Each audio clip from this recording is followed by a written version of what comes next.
Hey there, I'll be drawing my least favorite character trope starting with extra fan service. Fan service refers to material in a work of fiction that is intentionally included to appeal to the audience, often as a reward for their loyalty. The concept of fan service is fine, but for me the few exceptions are weird. But before I really get into this, can we talk about fan service in anime real quick? Starting with My Hero Academia for obvious reasons.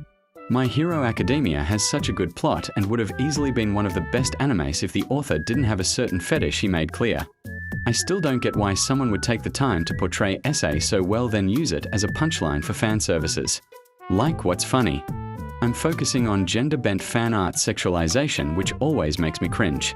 The male character who is muscular or covered head to toe suddenly becomes a 10 with no muscles, knee-high heels and a miniskirt. I see this mostly prominent when gender bending into women, but I have seen a very few ones of men. Nothing bums me out more than an anime having the best plot but an obscene amount of fan service which for some reason is always on teenagers. One of the most confusing things to me is unrealistic fan art body proportions, because come on, really. In no way am I saying fan service is an abomination to mankind, just that there's a time and a place. These are pictures that I found on Pinterest. They're 20 out of 10 for gender bending fan art. The clothes weren't changed to be skimpier, all the muscle didn't disappear, and the hair being short makes sense for the character. Bravo to the artist. I just call this OC Chuck. Chuck's androgynous, and eventually I'll change the design. On the right is, well, a very interesting version of them. Please don't judge me for the crappy line art, I swear I'm trying. I made sure to draw Lady Chuck as unrealistic as possible, of course, because I wanted to go for body horror with bigger eyes and the most snatched waist. I'd just like to reinstate that this is all my opinion. Feel free to click off at any time. I think if the character is wearing sweatpants and a t-shirt, the gender bend version shouldn't be wearing a two-piece thonkini, they should be wearing a t-shirt and sweatpants. It's that easy. I didn't shade much because, to be honest, I forgot, so we're going to move on. Be realistic. Muscles don't magically disappear, and people come in all different shapes and sizes. Keep that in mind. Do I love drawing dreads? Yes. Can I draw them perfectly? Absolutely not, and to be completely honest, I could probably draw them better with a paper and pencil. Oh well, the more you practice, the better you get. It looks like our first trope is coming to a close, so let me know how you feel about it in the comments. Bad hair day. Looks like our first trope is coming to a close, so let me know how you feel about it in the comments. Bad hair day. I knew it. Oh, if only she had hair like yours. Incoming! Was it an accident, or does she look like that on purpose? Probably a combination of gravitational pull and too much stress on the hair follicles. You are gonna get it! Do you like it? No. I wasn't asking you.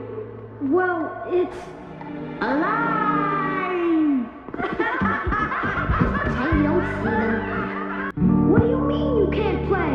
You hurt her. She can't mess up her hair. Why? I have to keep it nice for school pictures. Did you know there's a pool on your head? Yeah, and it does tricks too. Now I may be a little biased. Translation: the joke is they're having a bad hair day by having an afro. They could have made it square or with literally anything else instead, not to mention 90% of the time this trope is done, it's not even on a black character. I just don't see how having a different hair texture means you're having a bad hair day. Imagine the insecurity this must have caused. Imagine it's the mid-2000s seeing an episode of one of your favorite cartoons and you see a character with the same skin, and as you and you're thinking, oh, it's so cool seeing someone like me who embraces their natural hair, and the character proceeds to absolutely tear down your self-esteem and or gets relentlessly bullied throughout the episode. On a side note, something that you never see drawn is pregnancy. My first time seeing it was like last month, which is crazy considering everyone put someone else through it. You'd think you'd see it way more, huh? When I googled maternity clothes, one of the very first things was like a rose robe, and I thought it was so beautiful, so I decided to draw her in it, but blue and a lot more fluffy like. Warning, I've said this in a previous video, and I'll say it again, I'm still learning, so if you see a mistake I might not have caught, leave a comment about it. I really hate when my sketch turns out better than my line art. I could do a sketch in like 5 minutes, then take 20 to do line art. Despite drawing 2 people, I think I spent more time drawing our lovely lady here. The robe was just everything. I'm quite a bit disturbed by the caucasity for this trope be mostly found in kids' show. Genuinely, how did this become a popular trope? And to add insult to injury, the afro is always perfect. no stray hairs and a perfect shape. If you can't tell I'm not a pro at drawing hands, I didn't notice my anatomy error until I started editing, so bear with me now. I definitely could draw hands better if I practice, but I've got videos to edit and food to eat. I also decided to give her stretch marks for obvious reasons. Sorry if they're not 100% accurate, this would be my first time drawing them. I procrastinated so much on this video. I think my shading is getting better. That or either it fluctuates depending on my dedication to what I'm drawing. The fluff on her clothes definitely turned out as good as I wanted it to. In fact, I think I should have added more just cause. I think a bad hair day should look like an actual bad hair day, like chopped in bad places, outside items, or hair sticking up in bad angles and not natural ones without changing the hair to a coily texture. This is also one of my first times drawing a character's side-ish profile. I mainly just draw them from the front because that's the easiest way for me. If so far you're liking this video, consider liking, or the rare occurrence of subscribing. I spend a lot of time making these videos, and the more people watch them, the more I get motivated. For some reason, this video took forever to finish. And of course I saved the face for last as per usual. Though I may have forgotten to give her eyebrows, but don't we all these days? Who needs eyebrows? Anyways, it looks like our second trope is coming to a close. I'm pretty satisfied with how she came out. I think she's beautiful, and I might just make a TikTok encouraging the art community to expand their horizons, but overall I think from a microaggression trope I really did my part. I'll probably make a part 2, so feel free to leave your least favorite tropes as well. If you've made it this far, consider liking or subscribing.